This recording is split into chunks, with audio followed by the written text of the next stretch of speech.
welcome to We Are InsurTech Women, and welcome to you, Darcy. Darcy Rittinger, Chief Legal and Risk Officer at Cover Genius. Welcome. Thanks, Charlotte. It's great to be here. Great. Now, there's a lot that we can cover in your career today, but I wonder whether you should just start really by introducing, your career in the insurance sector and how you landed in your current role at Cover Genius for those that don't know you. Yeah, thank you. So I started off my career, actually, I trained to be an attorney, and I was in private practice for a couple years. Private practice wasn't really for me. So that's actually when I made the transition over to work in insurance. I actually moved to AIG, big global insurer, as my first sort of in-house move as claims counsel.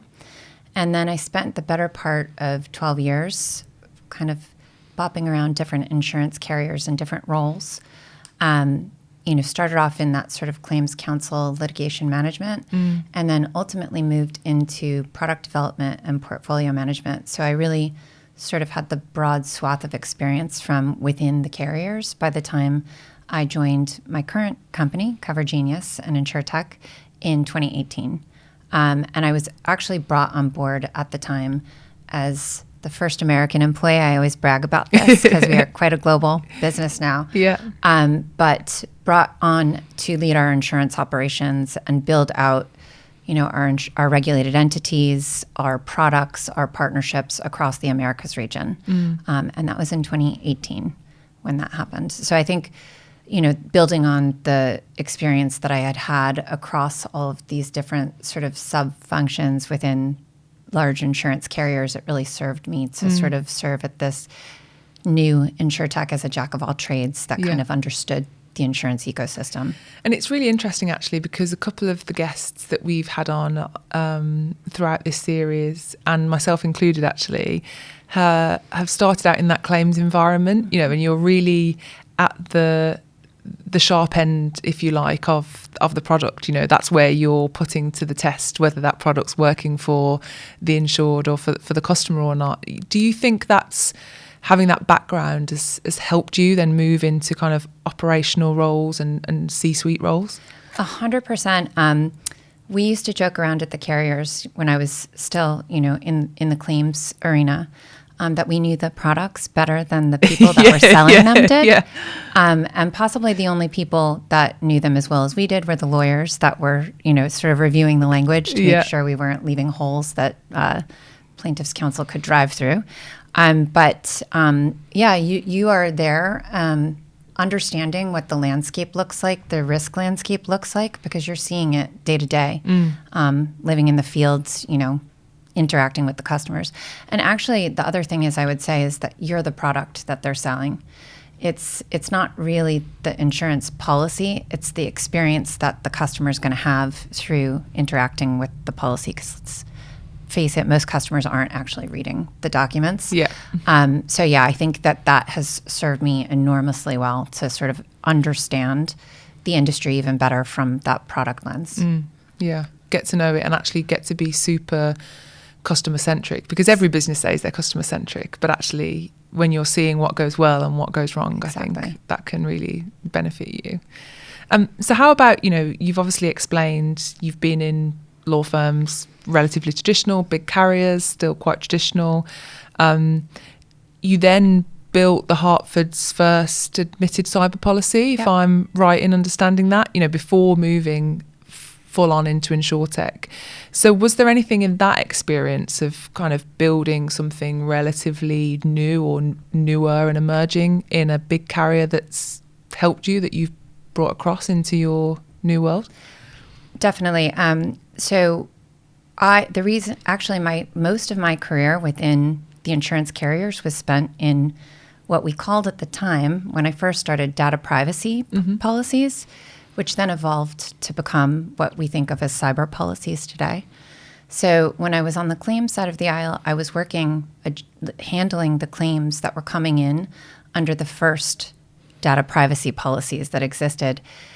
I still kick myself, by the way, because I can remember the first sort of ransomware events. And Yeah. Bitcoin was worth about $500 at the time. And I was like, what is this? Yeah. This silly thing called Bitcoin. Why didn't you buy it? I am kicking myself to this day because I probably wouldn't be in insurance at all if I had done this. But I joke. But so I was sort of lucky in my career that I had ended up in this very sort of innovative part of the insurance industry. Mm-hmm. There wasn't much data out there. There wasn't a whole lot of experience. We were kind of winging it. We were trying to, feeling the wind to see what pricing should be on these coverages that most of us didn't even really understand what we were providing coverage for at the time. And so I spent, so much time sort of at the forefront of this on the claims side of the aisle that when it came time to build out the product, the first admitted product for the Hartford, it was using that experience to sort of say, again, how can we differentiate this product and in this novel way in this new field that's kind of emerging, this new risk field. So I think that I have been sort of, trained to sort of, through this experience, to sort of think outside the box about all these possible things that could go wrong, which I know sounds like a really fun job. But then sort of on top of that, to sort of imagine what sort of the art of the possible in what these kind of new technologies are. Actually, how I ended up really sort of falling in love with the idea of Cover Genius's mission was when I was at the Hartford, we had built this product that we knew was great. We knew it offered much more robust, innovative coverage compared to the rest of the market. But then you build this product and you're kind of asking yourself, how do I get this into the hands of customers? And for Cover Genius, we're an embedded InsurTech business. So what that means is we're meeting the customers where they're already interacting and offering relevant products to them at that transactional moment. And at that time when we created this product, we were thinking of how do we get cyber into the hands of people that it would be useful for, and actually trying to sort of on our own journey think about where an embedded sort of partnership would sit at that juncture. So when Cover Genius came along and said, this is what we're doing, it was like light bulb for me that there's this technology that exists, and I had to jump and kind of see what was possible in that arena. Which is great, isn't it? Because it just really demonstrates how important distribution is in the marketplace, no matter what line of business you're in. Knowing how to crack that, the product can be fantastic, but if you don't have the right distribution, then life's going to be much more difficult for you. And that has been sort of the interesting journey for me, because when you start off sort of on the claims legal side of the aisle, you're a bit more risk averse, and there's nothing to really do if you're not actually selling the product. And so that has helped me enormously to be able to sort of see the life cycle of a product and a portfolio, to understand that there's a balance you have to strike. You have to have some risk tolerance to actually be able to get your product out to market. So I think that's also kind of helped me in this new world, if you will, in InsurTech. I think it's a super interesting point, and actually something that's come up in some of the other conversations in the series around, through different lenses. It might be, on the female founder angle, for example, the questions might be more expansive for male founders, and they might be more granular or kind of almost risk averse for female founders. And it's an interesting kind of comment to sit and think about, because to your point, we're in the business of risk. It's about a balance. Yes, we don't want to be irresponsible with that risk, but equally being too risk averse is going to have huge problems for you as well. So it's really interesting to see that theme come up in that context here as well. And just for those that don't know Cover Genius as a brand, because as you mentioned, it's actually something that sits behind a lot of big brands across different markets all over the world. So just tell us a little bit about Cover Genius itself, and where you are now, perhaps a bit about your recent and exciting raise. So very quick origin story is that we were founded about a little over 10 years ago out of Australia. Our two founders were starting a travel business and quickly ran up against a challenge when they wanted to offer travel insurance products in conjunction with the travel products that they were offering, that they could not find like one insurance product across all jurisdictions where their customers were coming to purchase their travel products. And they kind of, at that point, pivoted and said the world doesn't really need another online travel agency. But if we're running into this issue, then perhaps, this is a good use case for us to see where other companies that operate globally, digitally, and could benefit from also offering a protection product at that point of transaction. If we can solve that problem for them, then this is a big opportunity. So we are now 11 plus years into that journey.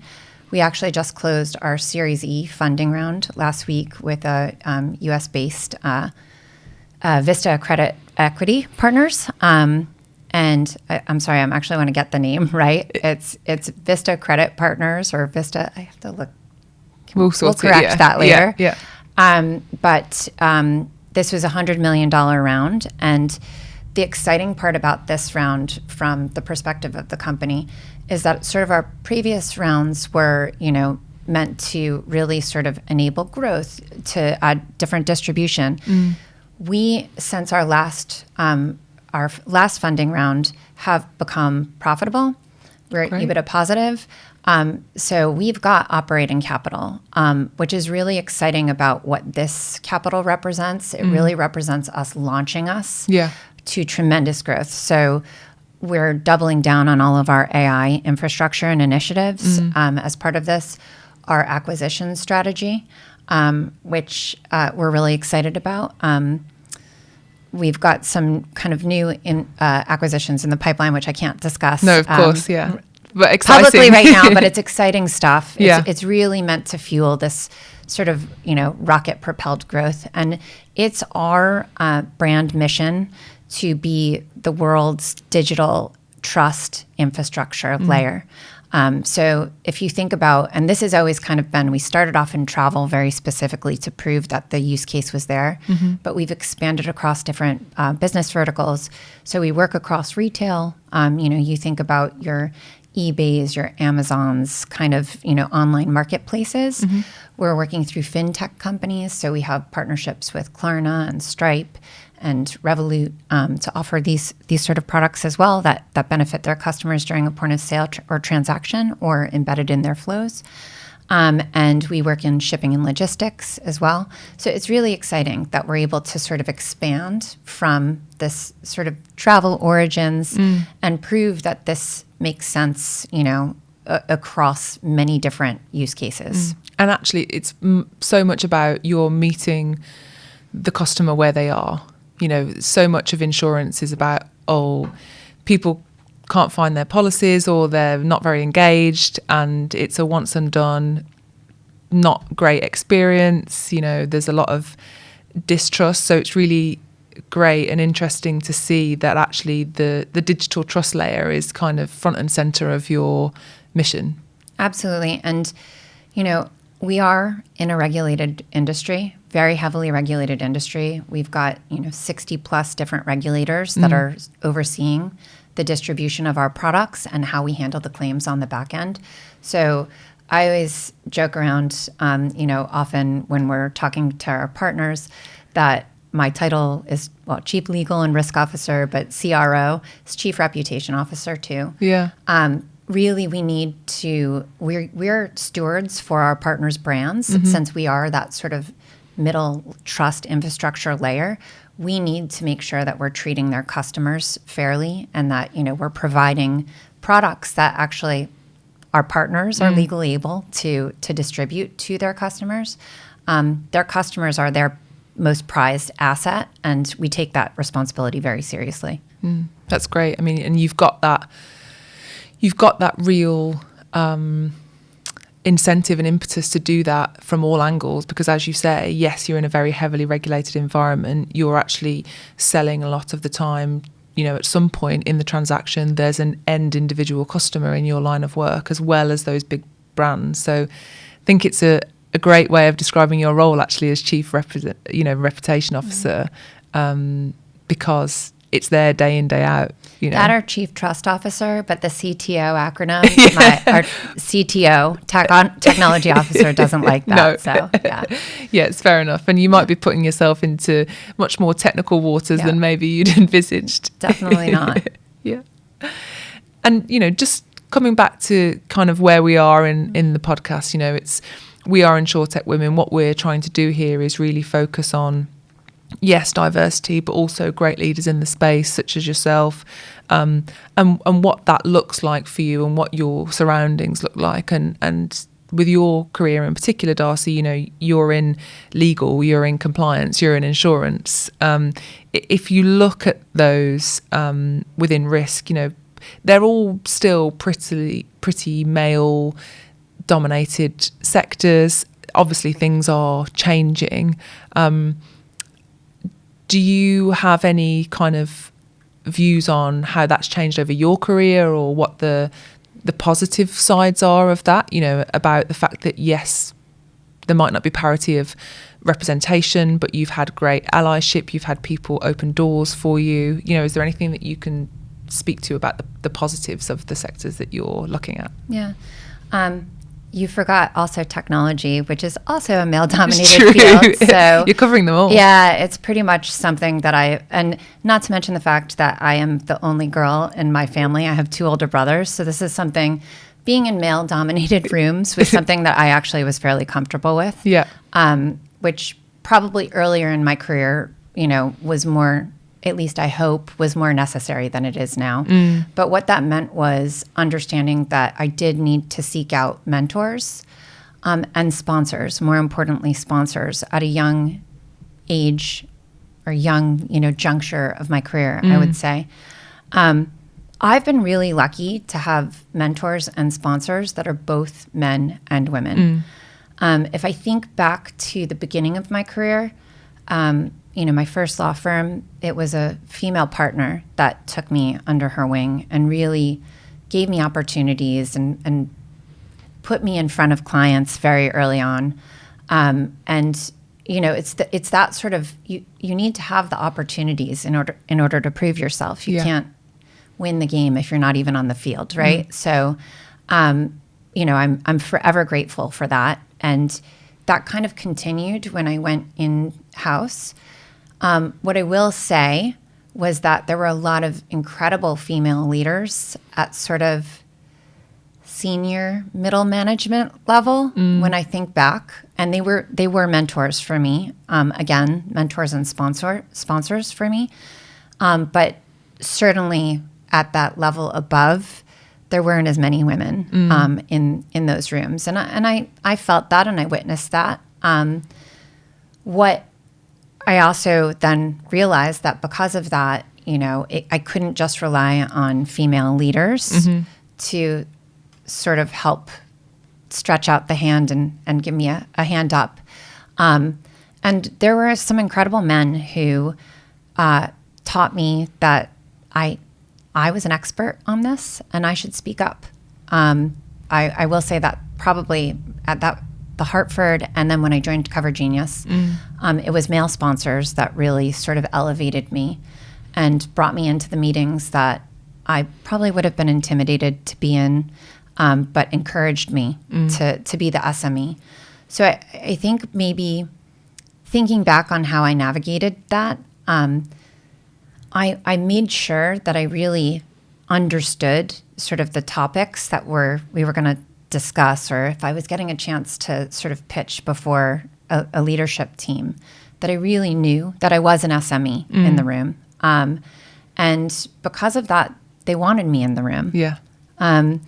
So I think, it's like anything, just learning as much as you can about what you're interested in shows. And but it can't just be women that are helping women. Yeah. You have to have some male help too, particularly for the time that I came up, because there just weren't as many female leaders at those top levels. That's changing. I was telling you this before we started recording this, that one thing with the Series E raise that was just kind of thrilling and remarkable to me was through this round that differed from previous rounds was that from the people in the room, from the venture capitalists, were women. And the lawyers that were representing our different sides were women. And that is the first time that's happened through one of these capital raises. But what that tells me is that we are sort of breaking through into these leadership roles, including myself. Yeah. And then that means there'll be even more opportunity. So it's really exciting to see that sort of evolution over the course of my career. And I see it all the time, every day. Yeah. So, yeah. And that's fantastic, isn't it? And the thing is, it's not, we're really keen to get across in this series that it's not about pitting men and women against one another at all. It's just about recognizing when we have as much diversity as we can, whatever angle or vertical or perspective that we're looking at, it's for the better of everybody, because your customers are diverse. You have that diversity of thought, and I also think that it will help break down some of the stereotypes that perhaps men face as well. People will put stereotypes on a man, or there'll be this type of leader or that type of leader, and they won't be as empathetic, or they might not want to take as long off for parental leave, for example. And I think it's only with having everybody in the room in these types of conversations that it's so important to have. So it's really encouraging to hear that you're seeing the change. And it's something you have to check yourself on as well. I've had to step back and look at my team a couple times, and sometimes I look around and go, oh, well, I'm unwittingly hiring amazing team of Amazonian women, real powerful women. Yeah. And it's that, that's what I'm saying is, if there always were sort of men at the top, I don't think it was always intentional that it's just men. You kind of tend to gravitate towards people who have your working style. So we all need to be conscious of this, as we're looking to hire teams and mentor people and whatnot. I serve as a mentor to some people within our organization, and it kind of started off in the beginning as the women who would come to me and say, hey, do you mind if we have this sort of mentor-mentee relationship? But now more frequently I get men who ask too, and that to me is thrilling. It's that sort of stuff that it doesn't have to be this. I don't want to be just this woman in insurance. I'm a leader in insurance, and I want to be recognized as such. So yeah, I think that's spot on. That's fantastic to hear. And it's great because what's really coming through in this series, in the conversations, is that actually the leaders that I've been speaking to are really interestingly actually checking themselves around that potential bias, because we do have to be mindful of it. And I think it's just an important point to have. We're all human. We do have some differences that might naturally lead to one gender or another, or one neurodivergence or another, for example. But let's not be shy around having that conversation. Let's just be interested and notice it. So the fact that you're seeing all of those changes, in particular, your mentees, is great. It's exciting. Yeah, it is. And for the leaders that are perhaps in a majority, or for those investors, what advice would you give to them, if they're kind of a white male in the sector, and they're wanting to be conscious about kind of ensuring the right teams, and obviously still having the best people, but just having that mindful element of diversity? What is the one piece of advice that you would give to them? Is it about checking your own bias? Is it about trust? Is it about how they network or where they find their relationships? What would you offer to those people? It's a great question. And I'm sort of going through the Rolodex in my head of specific individuals. Thankfully, I don't work with anybody or, sort of in recent history that I think that they bring an intentional layer of bias to the table. I have had to have some conversations with male leaders throughout my career to kind of point out things that they were doing unwittingly. And I think, from the female perspective, as much as we want male allies in the room with us, I think we also have to be allies to the men in the business to sort of get them to understand where their biases might be. I can give you an example of this, and I'm not picking on anybody because I have the utmost respect for this individual. But whenever he was asked a question sort of about women or, women within the business or the products we're selling and how women interact with them, his immediate default would be to sort of answer on, let me think about my wife, like sort of my wife this, my daughters like shopping. And I had to pull him aside and sort of gently say to him, we are all like five-dimensional kind of characters. And, like, I think it's wonderful, but just don't mention your wife. You don't have to mention your wife every time, some sort of question that feels slightly gendered gets asked. Yeah. And I think it was like kind of an aha moment for him where he thought that this was like this is how I connect. Yeah. And seen through a different lens, like, oh wait, the only way you can connect is through your wife. He understood that, and he was actually grateful for having that pointed out. So I think it's like I said, sort of a bit of back and forth where the advice I give is to sort of just treat your female colleagues and counterparts the same way that you treat your male colleagues, counterparts, reports.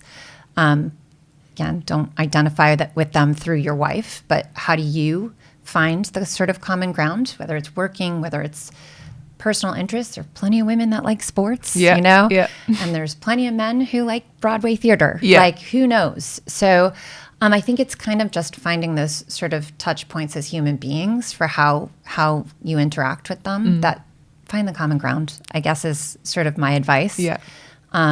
And make it personal. It's about the personal common ground. About the individual. So, yeah, exactly. I think you're totally right. And actually an easy way of achieving it, because again, we've kind of, been speaking about this quite a lot in the series, but sometimes it's a comfort blanket for people. Networking is not always easy. It's hard even when you're an extrovert and when you enjoy interacting with people, let alone when actually you probably know you need to do it for your job, but you hate it. And actually insurance is so relationship driven, and particularly when you're growing a business, as many people are in the InsurTech sector, it's a bit of a comfort blanket for people, whether they realise it or not. And I think a really great way, which I think has come across in what you've been saying and a lot of other of our guests, is around just being open and being curious about the individual, as you say, and asking questions, kind of listen. If you ask a question about somebody's specific hobby, for example, rather than assuming that they like one thing or wouldn't like another thing, then I think that's just a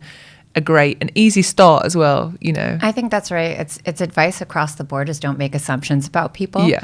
I'm a massive American football fan, but I very rarely get asked about that, as a first thing. And actually, interestingly, as a woman and a mother, my children tend to be one of the first things people ask about as well, which I'm also, that's wonderful, but that doesn't have to be the first thing that gets asked about me. Yeah.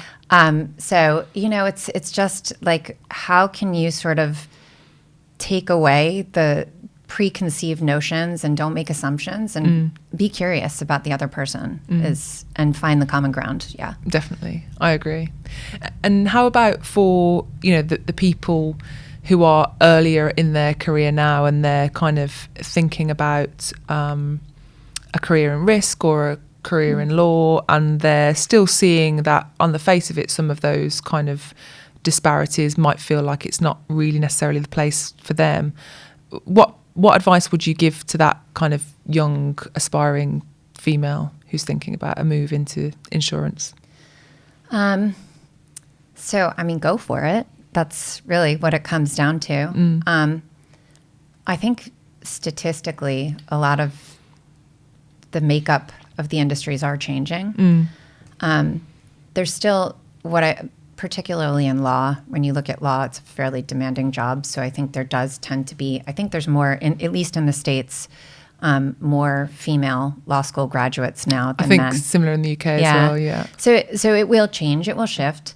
But there are also some sort of, biological realities that happen where, when women enter sort of childbearing years, not to sound antiquated about that, but, it's there tends to be sort of a drop off from these very intense sort of industries of women within the business. And so from my perspective as an industry leader, it's incumbent, upon us to make sure that we're providing the right levels of support to be able to let people take time for things, but also rejoin the workforce and in different ways when they do come back. I was fortunate enough, I actually had a career hiatus early in my children's lives that I thankfully never got punished for. But I did see some friends and female counterparts that were punished pretty heavily for it and never really were able to enter back into their fields in quite the same way. So I think that that's super important. And again, to the point of treating everybody sort of equally, that means that we need to treat the sort of fathers with the same sort of respect and give them the space with their children that we give to mothers. And that, conversely, it leads to more parity in that respect, because then a woman who's taking off 6 months isn't getting punished for that brief period. And it is a brief period. When you look back on it in retrospect, I have a 16-year-old now, so it was a blink of the eye when I think about it now. But it's important, again, sort of treating everybody equally doesn't mean favoring one sex over the other. It means truly like understanding. And also, to that point, it's not just about parenthood. It's about, women tend to disproportionately be assigned caregiving roles for aging parents. There's so many junctures in a woman's life where the burdens outside the workplace tend to increase in ways that historically, society hasn't imposed those burdens on men in the same manner. So I think it's just sort of recognizing that and providing support and resources and flexible working arrangements and all of these sort of things are super important for that moving forward. And it will shift. Yeah. Just to the point. There are more women graduating from law school. The shift is coming. The tide is turning. And when I say the tide, I don't mean that the women are going to it's going to be the Barbie movie and the women are going to take over everything.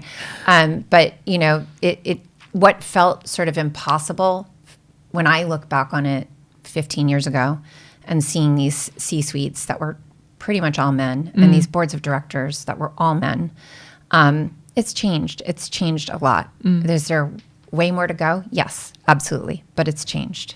And that's great. A positive thing. And it's great for business and it's great for women. It's great for men. It's, it's a human thing. As you say, it's not just about a gendered thing. So it's certainly for me why I think, having these types of conversations and having representation, not only to talk about your experience as a female leader, but as a leader.